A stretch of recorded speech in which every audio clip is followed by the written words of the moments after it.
আজকে শুরু করতে যাচ্ছি কণিকের 3 নাম্বার লেকচার। আমরা দুইটা লেকচার করেছি এর আগে। দুইটা লেকচারে আমরা টাইপ 3 পর্যন্ত কমপ্লিট করছি। টাইপ 3 পর্যন্ত কমপ্লিট করতে আমাদের অনেক সময় লাগছে, কারণ এখানে মোটামুটি সব বেসিক্সই আমরা আলোচনা করছি। এখন আমাদের দ্রুত হয়ে যাবে এগুলো আর কি, ঠিক আছে? যত আগের জিনিসগুলো যা পড়াইছি ওগুলো যত ভালোভাবে বুঝবা, এগুলো তত ভালোভাবে বুঝতে পারবা, বুঝছো? তো আজকে শুরু করছি টাইপ 4 থেকে। আমাদের পড়াবৃত্তি এখনো শেষ হয় নাই, ঠিক আছে? অলরাইট, তাহলে টাইপ 4 কি সংক্রান্ত? অক্ষের সমান্তরাল অক্ষরেখা বা দ্বিঘাক্ষ। আচ্ছা, এটা নাম শুনে তো ভালোভাবে বোঝা যাবে না, এখান থেকে খুবই কম ম্যাথ আসে, আমরা জাস্ট একটু বুঝি এটা আসলে কি। এখানে আমরা যেগুলো মানে পলিনোমিয়াল বলে একটা চ্যাপ্টার পড়ছি, হয়তো আমি এখনো কমপ্লিট করা নাই, তোমরা পড়ছো সেকেন্ড পার্টে, পলিনোমিয়াল মানে বহুপদী একটা চ্যাপ্টার। তো সকল বহুপদী সমীকরণই পরাবৃত্ত নির্দেশ করে। সকল বহুপদী সমীকরণই দ্বিঘাত বহুপদী পরাবৃত্ত নির্দেশ করে। সকল দ্বিঘাত বহুপদী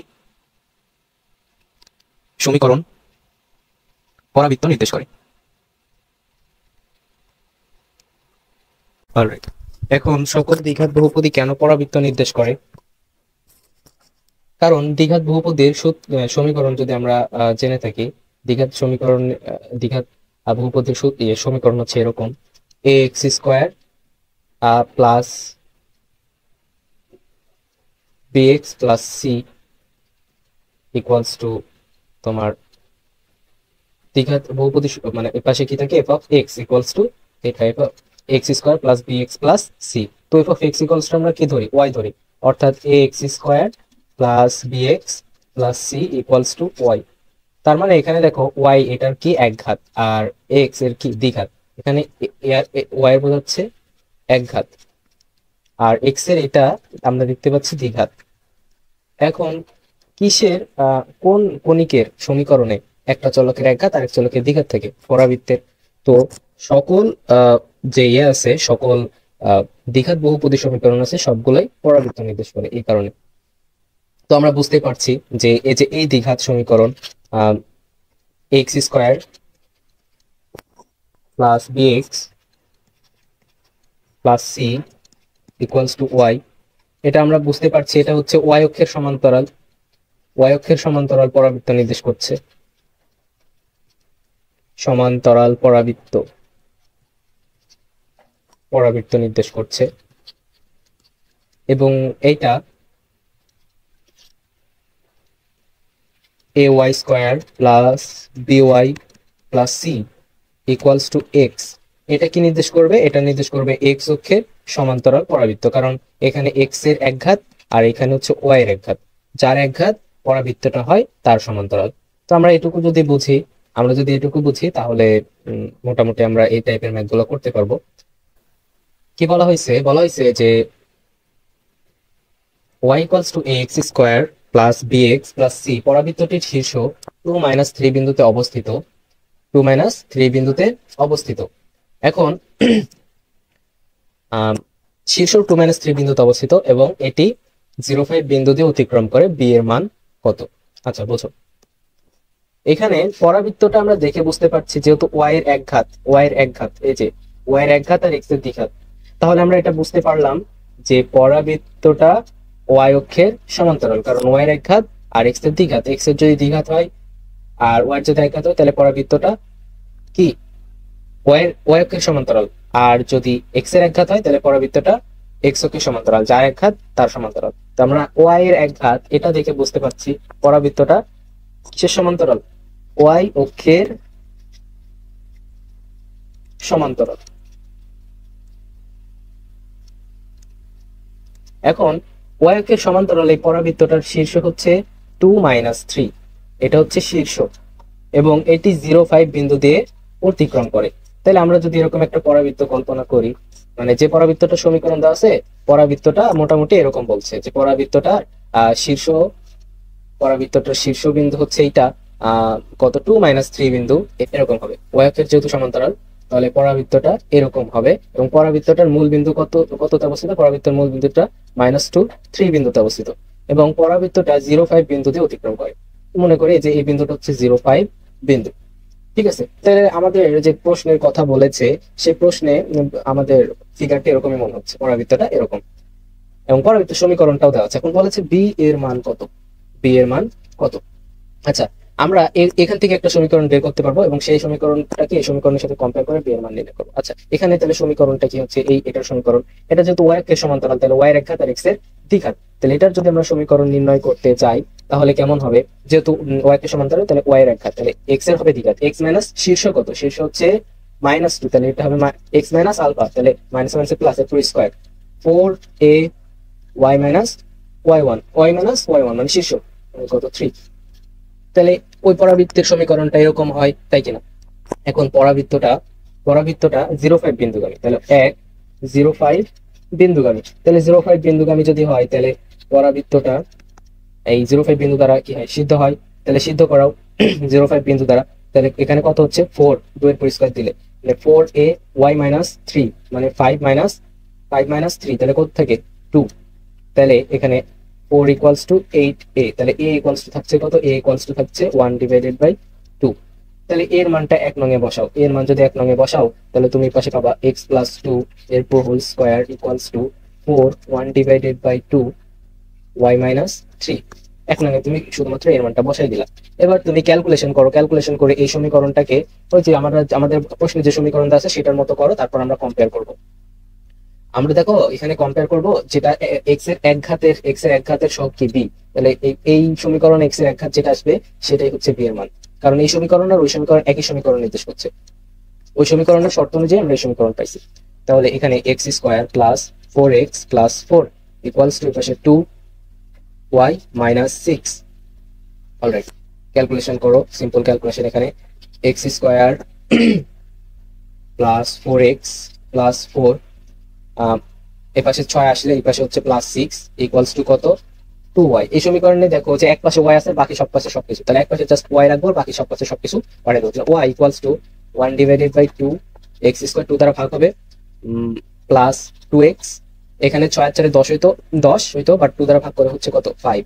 তাহলে এখান এই সমীকরণ আর ওই সমীকরণ একই জিনিস নির্দেশ করছে, এই সমীকরণ আর আমাদের প্রশ্নে যে সমীকরণ একই সমীকরণ নির্দেশ করছে। তাহলে যদি কম্পেয়ার করো ওইটার সাথে, ওইটা কি আছে সমীকরণ, ওটা হচ্ছে y equals to a x square plus bx plus c, তাহলে এখানে শুধু b না a b c তিনটারই মান পেয়ে যাচ্ছে, a b c তিনটারই মান পেয়ে যাচ্ছে। বলো এর মান কত হবে, কম্পেয়ার করলে এর মান আমরা এখানে পাবো a ইকুয়ালস টু পাবো 1/2, b ইকুয়ালস টু পাবো 2 আর c ইকুয়ালস টু পাবো 5। আমাদের শুধুমাত্র জানতে চাইছে b এর মান কত, b এর মান 2, এটাই হচ্ছে অ্যান্সার। ঠিক আছে, আশা করি বুঝতে পারছো। আচ্ছা, তাহলে আমরা নেক্সট আগাচ্ছি।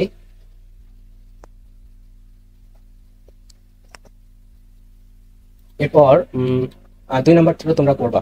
এবার আসছি পরামিতিক সমীকরণ টাইপ 5 এ। আচ্ছা, পরামিতিক সমীকরণ কি, পরামিতিক সমীকরণ হচ্ছে তোমার যে আসল সমীকরণের চলকগুলো আছে, আসল সমীকরণের চলকগুলো আমরা দেখছি কি আছে এক্স ওয়াই আছে, সেই চলকগুলোকে রিপ্লেস করে অন্য একটা চলক দ্বারা ওই সব চলককে রিপ্লেস করে যদি মানে left hand side equals to right hand side বসানো যায় তাহলে সেই চলক ইকুয়ালস টু যা ধরছি সেটাই হচ্ছে পরামিতিক সমীকরণ। আচ্ছা, আমি বুঝিয়ে বলি দেখো, আমরা এটা করলাম y square equals two 4ax, এটা কি একটা পরাবৃত্ত। তো এখানে আমরা ধরি y equals to 2t, y equals to 2at আর x ইকুয়ালস টু আমরা ধরি 2t square, x equals two ধরি 2t স্কয়ার বা at স্কয়ার 2t স্কয়ার না at square, y equals to কি ধরবো 2at আর x ইকুয়ালস টু ধরবো at স্কয়ার। তাহলে আমরা যদি এখন ক্যালকুলেশন করি, এখানে x আর y এর মান বসাই দিই, তাহলে দেখো কি হচ্ছে, x আর y এর মান বসাও এখানে, তাহলে y এর মান 2at এরপর whole square equals to 4a, x এর জায়গায় at স্কয়ার বসালাম, তাহলে এই পাশে হচ্ছে 4a square t square equals two এখানে 4a স্কয়ার t স্কয়ার। তাহলে এখানে আমরা কি পাচ্ছি, left hand side equals to right hand side. তার মানে দেখো, মানে আমরা রিয়েল চলক কি ছিল, x ছিল আর y ছিল, এটাকে আমরা কি দ্বারা রিপ্লেস করছি, এটাকে আমরা t চলক দ্বারা রিপ্লেস করছি। তাইলে দেখো এইখানে টি চলক দ্বারা রিপ্লেস করার পর আমাদের শুধুমাত্র টি চলক লাগছে না, সামনে এখানে 2a লাগাতে হয়েছে, তারপর এখানে a তে 2 স্কয়ার দেওয়া লাগছে, অর্থাৎ এই যে y square equals two 4ax এর পরামিতিক সমীকরণ হচ্ছে y ইকুয়ালস টু 2at এবং x equals to a t square. বুঝছো? যেটা আমরা বসে left hand side equals to right hand side পাবো সেটা হচ্ছে পরামিতিক সমীকরণ, সেই চলক ইকুয়ালস টু পরামিতিক সমীকরণ। অতএব y square equals two 4ax এর পরামিতিক সমীকরণ, এর পরামিতিক সমীকরণ কি হবে? y ইকুয়ালস টু 2at আর x equals to a t square. আচ্ছা, এখন আমরা যদি এটার কথা চিন্তা করি, দেখো আরেকটা আমাদের আদর্শ আকৃতি আছে কি, সেটা হচ্ছে x square equals to 4ay। এখন এখানে যদি আমরা ধরি x ইকুয়ালস টু 2at আর y equals to at square, তাহলে x আর y এর মান বসাও, দেখো left hand side equals to right hand side পাবা। তাহলে এখানে আমরা x এর মান বসাচ্ছি 2at এরপর whole square equals to 4a into at square, তাহলে 4a square t square equals to 4a square t square. তাহলে আমরা কি পাচ্ছি? Left hand side equals to right hand side, অর্থাৎ যেটা বসানোর ফলে left hand side equals to right hand side পেলাম, সেটাই হচ্ছে কি পরামিতিক সমীকরণ। তাহলে এখানে পরামিতিক সমীকরণ কি, এই পরাবৃত্তের অর্থাৎ x square equals to 4ay এর পরামিতিক সমীকরণ, এর পরামিতিক সমীকরণ হচ্ছে x equals to 2at y equals to a t square. দেখো দুইটা পরস্পর উল্টা, এখানে y ইকুয়ালস টু 2at ছিল, এখানে x ইকুয়ালস টু 2at, এখানে x equals to at square ছিল, এখানে y equals to at square. বুঝছো? খুব ইজি বিষয়। আচ্ছা, কি বলেছে? যে কণিকের পরামিতিক সমীকরণ x equals two 3 plus at square এবং y ইকুয়ালস টু 2at সেটার শীর্ষবিন্দুর স্থানাঙ্ক নির্ণয় করো। আমরা দেখেছি একটার ক্ষেত্রে দুইটা যে আদর্শ আকার আছে, ওই দুইটা আদর্শ আকারের ক্ষেত্রে পরামিতিক সমীকরণ কি আসে। এবং এখানে কি দিছে? যে কণিকের পরামিতিক সমীকরণ x equals two 3 plus at square, 3 plus at square এবং y ইকুয়ালস টু কত? 2at, তার শীর্ষবিন্দুর স্থানাঙ্ক নির্ণয় করো। এখান থেকে দেখো কি পাই, এখান থেকে পাই x ইকুয়ালস টু এটা দেওয়া আছে, আর y ইকুয়ালস টু দেওয়া আছে কি, y ইকুয়ালস টু দেওয়া আছে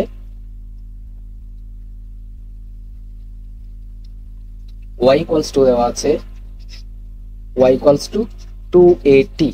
তো t গুলো প্রথমে সামনে নিয়ে আসো, তাহলে এখানে ক্যালকুলেশন করলে x মাইনাস 3at স্কয়ার, তাহলে t স্কয়ার ইকুয়ালস টু কত? x minus 3 divided by a। এখানেও t টা সামনে নিয়ে আসো, তাহলে t ইকুয়ালস টু কত? y divided by 2a। তাহলে t স্কয়ার ইকুয়ালস টু কত? t square equals to y square divided by 2 মানে 4a স্কয়ার, স্কয়ার করে দিলে 4a স্কয়ার। তাহলে t square equals to t square.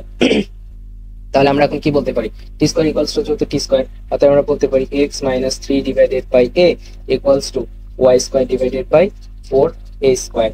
তাহলে y স্কয়ার ডিভাইডেড বাই এখানে থাকে শুধুমাত্র 4a, a কাটা গিয়ে পাশে থাকে শুধুমাত্র x মাইনাস 3। তাহলে এটা যদি এখন শুধুমাত্র 4a পার করে দাও, তাহলে y square equals to 4a x minus 3। তাহলে এই পরাবৃত্তের শীর্ষবিন্দু কত? এই পরাবৃত্তের শীর্ষবিন্দু কত? দেখো y থেকে কোনো কিছুই বিয়োগ নাই, x থেকে 3 বিয়োগ, তার মানে এই পরাবৃত্তের শীর্ষবিন্দু 30। তাহলে অ্যান্সার কত? 30। বোঝা গেল? আশা করি বুঝতে পারছো। আচ্ছা, তাহলে আমরা নেক্সট আগাই। 2 নাম্বারটা করবা। আচ্ছা, উপকেন্দ্রিক দূরত্ব বা ফোকাস দূরত্ব, এটা অলরেডি আমি পড়াইছি, তবু আরেকবার পড়াচ্ছি। উপকেন্দ্রিক দূরত্ব পড়াইছি 2 নাম্বার ক্লাসে, আরেকবার পড়াচ্ছি। দেখো এটা হচ্ছে একটা পরাবৃত্ত, এটা হচ্ছে y অক্ষ, এটা হচ্ছে x অক্ষ।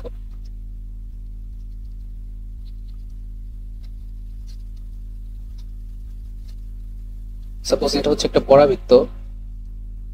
এখন পরাবৃত্তের উপকেন্দ্র হচ্ছে এইটা s, পরাবৃত্তের উপকেন্দ্র এই s, এবং পরাবৃত্তের উপরে স্থিত বিন্দু হচ্ছে এগুলো মানে p বিন্দু, এটা হচ্ছে p1 বিন্দু, এটা হচ্ছে p2 বিন্দু, এটা p3 বিন্দু, মানে অসংখ্য চলমান বিন্দু মিলে তো পরাবৃত্তটা তৈরি করছে। তাহলে এটা ধরি p1, এটা হচ্ছে p2, এটা হচ্ছে p3। তো উপকেন্দ্র থেকে উপকেন্দ্র থেকে পরাবৃত্তের উপর চলমান যে বিন্দুগুলো আছে তার দূরত্ব হচ্ছে উপকেন্দ্রিক দূরত্ব। তাহলে এই যে SP2 এটা হচ্ছে P2 বিন্দুর উপকেন্দ্রিক দূরত্ব, SP1 এটা হচ্ছে P1 বিন্দুর উপকেন্দ্রিক দূরত্ব, SP3 এটা হচ্ছে P3 বিন্দুর অতিক্রান্ত উপকেন্দ্রিক দূরত্ব। তাহলে উপকেন্দ্র হতে পরাবৃত্তের উপরিস্থিত চলমান বিন্দুগুলোর কোন একটা চলমান বিন্দুর মধ্যবর্তী দূরত্বকে বলা হয় সেই বিন্দুর উপকেন্দ্রিক দূরত্ব। তাহলে P1 বিন্দুর উপকেন্দ্রিক দূরত্ব যদি আমরা এখানে বলি, P1 বিন্দুর উপকেন্দ্রিক দূরত্ব হচ্ছে SP1, P2 বিন্দুর উপকেন্দ্রিক দূরত্ব হচ্ছে SP2, P3 বিন্দুর উপকেন্দ্রিক দূরত্ব হচ্ছে SP3। বোঝা গেল? তাহলে আমরা উপকেন্দ্রিক দূরত্ব কিভাবে নির্ণয় করতে পারি, কতদিন দেখাইছি আরেকবার দেখাচ্ছি। দেখো, আমাদের P1 বিন্দু বা P2 বিন্দু ধরো দেওয়া আছে এখানে, সাপোজ এই P1 বিন্দুর স্থানাঙ্ক দেওয়া আছে XY। এখন S যে বিন্দুটা আছে সেটার স্থানাঙ্ক হচ্ছে A0। তাহলে আমাদের উপকেন্দ্রিক দূরত্ব এর সূত্র কি হবে? উপকেন্দ্রিক দূরত্ব SP1 মানে P1 বিন্দুর উপকেন্দ্রিক দূরত্ব, সেটা কি হবে? দুইটা বিন্দুর মধ্যবর্তী দূরত্ব। তাহলে x - a এরপর হোল স্কয়ার প্লাস y - 0 এরপর হোল স্কয়ার। তার মানে থাকে কি x - a এরপর স্কয়ার প্লাস y স্কয়ার। আচ্ছা, এখন উপকেন্দ্রিক দূরত্ব নির্ণয়ের এই পদ্ধতিটা তেমন কার্যকর নয়। আমাদের একটা ভালো পদ্ধতি আছে, সেটা হচ্ছে এটা। দেখো, এটা y অক্ষ, এটা x অক্ষ, x dash x, y dash y। তো এটা হচ্ছে পরাবৃত্ত। এখন পরাবৃত্তের এটা হচ্ছে দিকাক্ষ রেখা, তাহলে আমরা জানি পরাবৃত্তের উপকেন্দ্র যদি হয় S থেকে পরাবৃত্তের উপরিস্থিত একটা যে কোনো চলমান বিন্দু P ধরি XY, এবং চলমান বিন্দু P থেকে দিকাক্ষ রেখার যে লম্ব দূরত্ব PM এর অনুপাত সবসময় হয় একটা ধ্রুব রাশি, যেটাকে আমরা বলি উৎকেন্দ্রিকতা বা ইসেন্ট্রিসিটি E, অর্থাৎ SP/PM = E। এটা আমরা জানি। পরাবৃত্তের ক্ষেত্রে E এর মান কত হয়? পরাবৃত্তে E = হয় 1, E = 1। তাহলে আমরা বলতে পারি SP = PM। পরাবৃত্তের ক্ষেত্রে SP আর PM সমান। প্রবৃত্তের ক্ষেত্রে আমরা দেখবো আলাদা শর্ত হয়। তাহলে SP = PM। অলরাইট, এখন এখানে PM = কত আমরা একটু নির্ণয় করি। যদি দেখো, আমরা জানি S এর স্থানাঙ্ক যদি এটা হয় A0 যদি হয় S এর স্থানাঙ্ক, তাহলে এইটুকু হচ্ছে S, মানে এইটুকু হচ্ছে S। এখান থেকে এটুকু দূরত্ব কত? মানে এটুকু দূরত্ব A। এখন আমরা জানি মূল বিন্দু থেকে উপকেন্দ্রের দূরত্ব যা, মূল বিন্দু থেকে দিগাক্ষের দূরত্ব তাই। তাহলে এই যে এটুকু দূরত্ব কত? এটুকু দূরত্ব A। এখন আমরা চাচ্ছি PM দূরত্ব। তাহলে PM দূরত্ব কতটুকু? PM দূরত্ব যদি আমরা এখানে লম্ব টানি, তাহলে লম্ব টানলে যে এই দূরত্বটাই PM দূরত্ব, এই দূরত্বটা হচ্ছে এই PM দূরত্ব।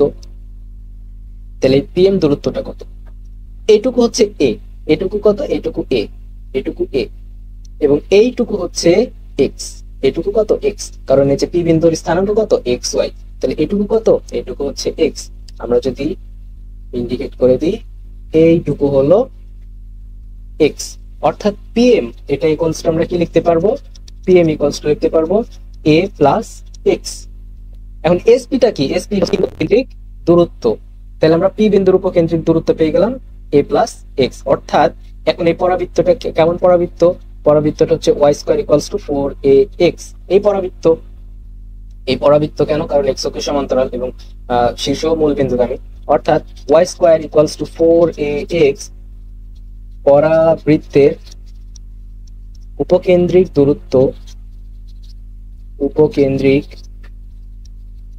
দূরত্ব হচ্ছে SP = A + X। ঠিক আছে? আচ্ছা, এখন আমাদের তো আরেকটা আদর্শ আকার আছে, সেটা নিয়ে একটু আলোচনা করি। তাহলে একেবারে ক্লিয়ার হয়ে যাবা। দেখো আমাদের আরেকটা আদর্শ আকার হচ্ছে যদি পরাবৃত্তটা ওয়াই অক্ষের সমান্তরাল হয়। আর আমাদের বাদবাকি গুলো যেটা আছে শীর্ষবিন্দু ওখানে না হলে আমরা তো বলছি যে কেমনে কেমনে ধরে নেব, ধরে নিয়ে করব, ওটা আমরা জানি। শুধুমাত্র ক্যাপিটাল এক্স ধরে নেব, এক্স মাইনাস যে শীর্ষবিন্দুটা দেওয়া আছে তার জন্য। এটার কথা চিন্তা করি। এটার উপকেন্দ্র হচ্ছে এটা হচ্ছে পরাবৃত্ত, এটার দ্বিঘাক্ষ হচ্ছে এটার দ্বিঘাক্ষ এটা। উপকেন্দ্র হচ্ছে আমরা ধরলাম এস। এটা হচ্ছে একটা চলমান বিন্দু পি। এখন আমরা জানি যে কোন একটা পরাবৃত্তের উপকেন্দ্র থেকে চলমান বিন্দু দূরত্ব, উপকেন্দ্র থেকে চলমান বিন্দু দূরত্ব, এই কালার দেখা যাচ্ছে না, উপকেন্দ্র থেকে চলমান বিন্দু দূরত্ব, এই যে উপকেন্দ্র থেকে এই চলমান বিন্দু দূরত্ব এবং চলমান বিন্দু হতে দ্বিঘাক্ষের দূরত্বের অনুপাত একটি ধ্রুব রাশি। তো এসপি ডিভাইডেড বাই পিএম এটা হচ্ছে একটা ধ্রুব রাশি। এসপি ডিভাইডেড বাই পিএম এই ধ্রুব রাশিকে বলা হয় ইসেন্ট্রিসিটি বা উৎকেন্দ্রিকতা ই। তাহলে পরাবৃত্তের ক্ষেত্রে ই ইকুয়ালস টু 1, তাহলে এসপি ইকুয়ালস টু পিএম। তাহলে এখন আমাদের পিএমটা নির্ণয় করলে তো আমরা উপকেন্দ্রিক দূরত্ব পেয়ে যাই, আমরা উপকেন্দ্রিক দূরত্ব নির্ণয় করব। এখন পরাবৃত্তের উপকেন্দ্রের স্থানাঙ্ক যদি হয় 0a, এটার ক্ষেত্রে 0a কেন? কারণ এটা ওয়াই অক্ষের সমান্তরাল, তাই 0a। তাইলে এখানে যদি আমরা একটু ইন্ডিকেট করি কোনটা দূরত্ব কত, তাহলে দেখো আগের মতোই এটুকু দূরত্ব হচ্ছে a, এটুকু দূরত্ব a, আর পি বিন্দুর স্থানাঙ্ক হচ্ছে xy। তাইলে এইটুকু দূরত্ব কত হবে? এই যে এইটুকু দূরত্ব অবশ্যই y। তার মানে পিএম ইকুয়ালস টু পিএম কত? এই যে এটুকু a আর এটুকু y, তাহলে a প্লাস y। অর্থাৎ পিএম ইকুয়ালস টু আমরা কত পাচ্ছি? পিএম ইকুয়ালস টু পাচ্ছি SP equals to PM equals to পাচ্ছি a প্লাস y। এ কি উপকেন্দ্রের কোটি, আর ওখানে এ ছিল উপকেন্দ্রের ভুজ। অতএব আমরা এখানে যা পাচ্ছি সেটা হচ্ছে এটা পাচ্ছি ultimately x square equals to 4ay পরাবৃত্তের। এটা কি x square equals to 4ay পরাবৃত্ত না? কারণ y কে সমান্তরাল। তাহলে x square equals to 4ay পরাবৃত্তের x square equals to 4ay পরাবৃত্তের উপকেন্দ্রিক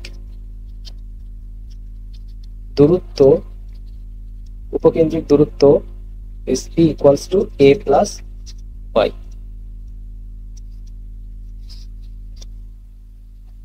এটাই হচ্ছে উপকেন্দ্রিক দূরত্বের কনসেপ্ট। আমরা এই যে যদি y কে সমান্তরাল হয় তাহলে a প্লাস y, আর x কে সমান্তরাল হলে a প্লাস x। আচ্ছা, এখন আমরা দেখবো এটার প্রবলেম। তাহলে এখানে দেখো কি আছে, y square equals two 4x পরাবৃত্তের উপর স্থিত p বিন্দুর কোটি যদি 6 হয় তাহলে উপকেন্দ্রিক দূরত্ব কত? তাহলে বলো এই যে এই পরাবৃত্তের উপকেন্দ্রিক দূরত্বের সূত্র কি? y square equals two 4ax। তাহলে এটা x অক্ষের সমান্তরাল পরাবৃত্তের উপকেন্দ্রিক দূরত্বের সূত্র কি? sp ইকুয়ালস টু কি a প্লাস x। x কি? x হচ্ছে p বিন্দুর কোটি, মানে চলমান বিন্দুর কোটি বোঝায়। তাহলে সেটার মানও দেওয়া আছে কত? 6। তাহলে এখানে a প্লাস 6 হচ্ছে অ্যান্সার। এখন আমাদের এর মান নির্ণয় করতে হবে। এখানে y square equals two 4x, এটা পরাবৃত্ত। তাহলে y স্কয়ার ইকুয়ালস টু আমরা জানি 4ax হয়, তাহলে 4a ইকুয়ালস টু 4 কম্পেয়ার করে আমরা পাচ্ছি এটা দিলাম 1, আর এটা হচ্ছে আমাদের দেওয়া আছে। দুটো কম্পেয়ার করে আমরা এর মান পাচ্ছি কত? 1। অর্থাৎ এর মান কত? 1 প্লাস 6 ইকুয়ালস টু 7। উপকেন্দ্রিক দূরত্ব কত? 7। বুঝছো? আমি এটার একটু ভিজুয়াল রিপ্রেজেন্টেশনটাও দেখাই, মানে বোঝা যাচ্ছে এটা হচ্ছে x অক্ষ, এটা হচ্ছে y অক্ষ। এখন এটা অবশ্যই তো x অক্ষের সমান্তরাল পরাবৃত্ত এইটা। এখন এই পরাবৃত্তের সমীকরণ দেওয়া আছে y square equals two 4x। তার মানে পরাবৃত্তের উপকেন্দ্র কত? 1 0 বিন্দুতে এর মান 1। এখন এটা যে একটা চলমান বিন্দু আছে উপস্থিত পরাবৃত্তের উপস্থিত একটা চলমান বিন্দু p, তার কোটি হচ্ছে 6, x প্লাস 6। আচ্ছা, কোটি 6 বুঝ না, আমাদের x এর মান লাগতো, x ও ভুল করে ফেলছি। তাহলে এখানে কোটি দেওয়া আছে 6, মানে y এর মান দেওয়া আছে। এখন x এর মানটা আমাদের লাগবে। এখানে a প্লাস x, এর মান তো আমরা পাইছি কত? এর মান হচ্ছে 1, এর মান 1। এখন আমরা এক্স এর মানটা কিভাবে বের করব, এক্স এর মানটা কিভাবে বের করা যায়? আচ্ছা, ওয়াই এর মান যেহেতু দেওয়া আছে 6, ওয়াই এর মান যেহেতু 6 দেওয়া আছে, তাহলে আমাদের পরাবৃত্তটা কি? আমাদের পরাবৃত্তটা হচ্ছে y square equals two 4x। তাহলে এখানে 6 যদি বসাই, তাহলে মানে পি বিন্দু যেহেতু পরাবৃত্তের উপর অবস্থিত, পি বিন্দু পরাবৃত্তের উপর অবস্থিত, তার মানে কি পি বিন্দু দ্বারা পরাবৃত্তটা সিদ্ধ হয়। তাহলে আমরা সেটাই করছি, পি বিন্দুটা মানে x আর 6 বসাচ্ছি, তাহলে y এর জায়গায় বসবে 6 আর x এর জায়গায় x বসবে, তাহলে 4x। তাহলে 36 ইকুয়ালস টু 4x। তাহলে x ইকুয়ালস টু কত? 4 নং 36, তাহলে 9। x এর মান কত? 9। তাহলে এখানে আমরা এখন যদি 9 বসাই তাহলে কত পাবো? 10 পাবো। অর্থাৎ উপকেন্দ্রিক দূরত্বের মান কত? 10। বুঝতে পারছো? আশা করি বুঝতে পারছো। এটা হচ্ছে আমাদের উপকেন্দ্রিক দূরত্ব। অলরাইট,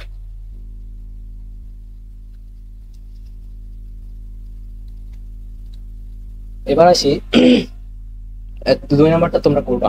অনাদর্শ অবস্থায় উপকেন্দ্র ও দ্বিঘাক্ষের সমীকরণ হতে পরাবৃত্তের সমীকরণ নির্ণয়। আমরা দেখছি, দেখো এক্স অক্ষের সমান্তরাল অথবা ওয়াই অক্ষের সমান্তরাল হতে পারে, এটা ধনাত্মক দিকে, হতে পারে এটা ঋণাত্মক দিকে, হতে পারে সেটা শীর্ষ মূল বিন্দুতে, হতে পারে সেটা শীর্ষ মূল বিন্দুতে না। সব কিছু আমরা দেখছি, সকল ফিগার দেখছি, সেই ফিগার রিলেটেড প্রশ্ন সমাধান করছি। এখন আমরা একটা জিনিস দেখছি যে এক্স ওয়াই একসাথে গুণ অবস্থায় কোথাও দেখি নাই, যে এক্স ওয়াই গুণ অবস্থায় সমীকরণে কোথাও আমরা এক্স ওয়াই গুণ অবস্থায় দেখি নাই, কোথাও আমরা এক্স ওয়াই গুণ অবস্থায় দেখি নাই। তার মানে যদি এক্স ওয়াই থাকে তাহলে বিষয়টা হচ্ছে এরকম, দেখো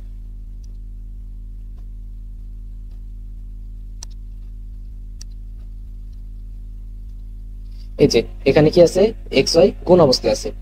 এখানে দেখো পরাবৃত্তটা কেমন হয়েছে, দেখো পরাবৃত্তটার দিকে যদি তাকাও তাহলে দেখো টেরা হয়েছে, এরকম তীর্যক, তীরের মতো হয়েছে, যেটা এরকম হয়েছে।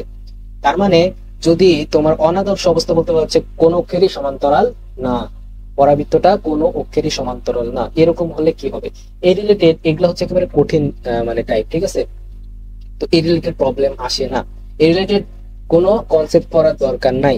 আজ পর্যন্ত একটা শুধুমাত্র প্রশ্ন আসছে, তো এই রিলেটেড কোনো কনসেপ্ট পড়ার দরকার নাই। যে প্রশ্নটা আছে প্রশ্নটা আমরা সমাধান করব, তাইলেই জাস্ট হবে। এই রিলেটেড কোনো কনসেপ্ট পড়ার দরকার নাই। যখন এক্স ওয়াই পদ থাকে তখন বোঝায় যে পরাবৃত্তটা আদর্শ আকৃতিতে নাই, অনাদর্শ আকৃতিতে চলে যায়। অনাদর্শ আকৃতি বলতে কি বোঝায়? সেটা কোনো অক্ষেরই সমান্তরাল না। আচ্ছা, আমরা এটা সমাধান করি। একটা সমাধান করলে এই টাইপের একটা প্রবলেম আছে, একটা সমাধান করলে হয়ে গেল আমাদের। আমরা তো কনসেপ্ট পড়তে যাবো না, এটা কনসেপ্ট লাগবেও না। এবার সাধারণ কনসেপ্ট যেটা আসছে এটা আমরা অলরেডি পড়েও ফেলছি। এই কনসেপ্ট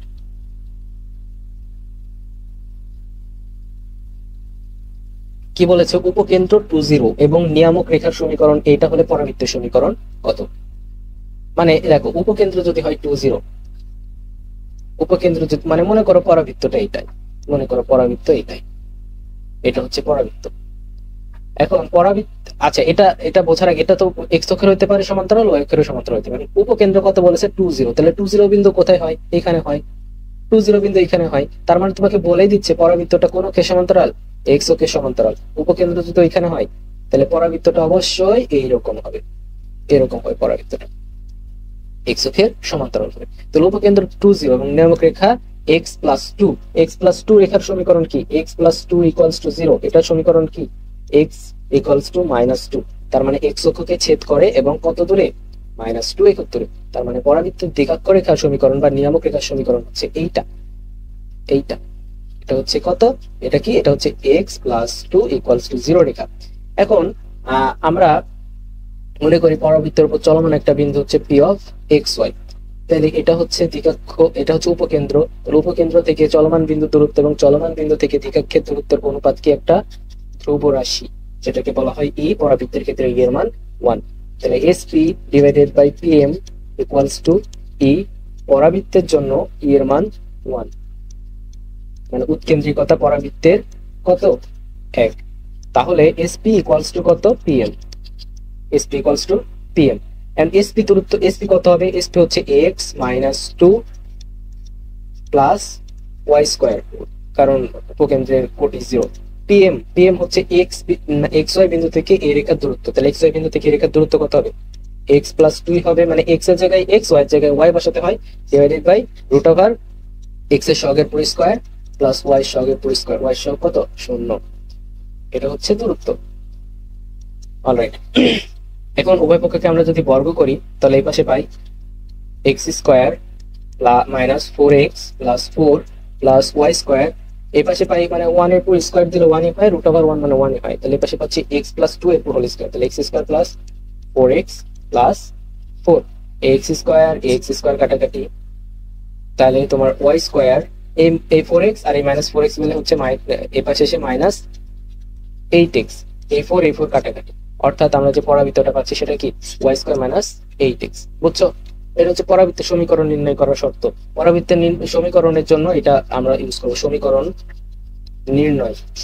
নির্ণয়। এটা খুবই ইম্পর্টেন্ট বোর্ড পরীক্ষার জন্য। আর যদি মানে বোর্ড পরীক্ষায় তো অনেক বড় প্রশ্ন আসে, অ্যাডমিশনে তোমার ছোট প্রশ্ন আসে, তাই সমীকরণ নির্ণয় আসে না, একটা বড় বিষয় চলে আসছে। সমীকরণ নির্ণয়ের জন্য সবসময় SP = PM এই শর্তটা পরাবৃত্তের জন্য, মানে যে কোনো সমীকরণ নির্ণয়ের জন্য আমরা এই শর্তটা প্রয়োগ করবো, SP / PM = E, এই শর্তটা আমরা প্রয়োগ করব। বোঝা গেল? তাহলে আমাদের অ্যান্সার কত উপরে y স্কয়ার = -8x। আচ্ছা প্লাস 8x হবে, এই 4x যদি পাশে পার করি তাহলে তো প্লাস হয়, প্লাস 4x হয়, 4x 8x, তো y স্কয়ার = 8x। তাহলে অ্যান্সার কত? অ্যান্সার হচ্ছে B, y স্কয়ার = 8x।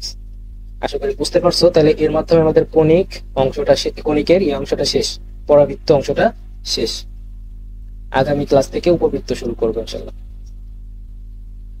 এরপরে আছে উপবৃত্ত যদি শেষ হয়ে যায় তাহলে অধিবৃত্ত হয়ে যাবে। অধিবৃত্ত আর উপবৃত্ত প্রায় সেম। ঠিক আছে, তাহলে আজকে এই পর্যন্তই। আল্লাহ হাফেজ।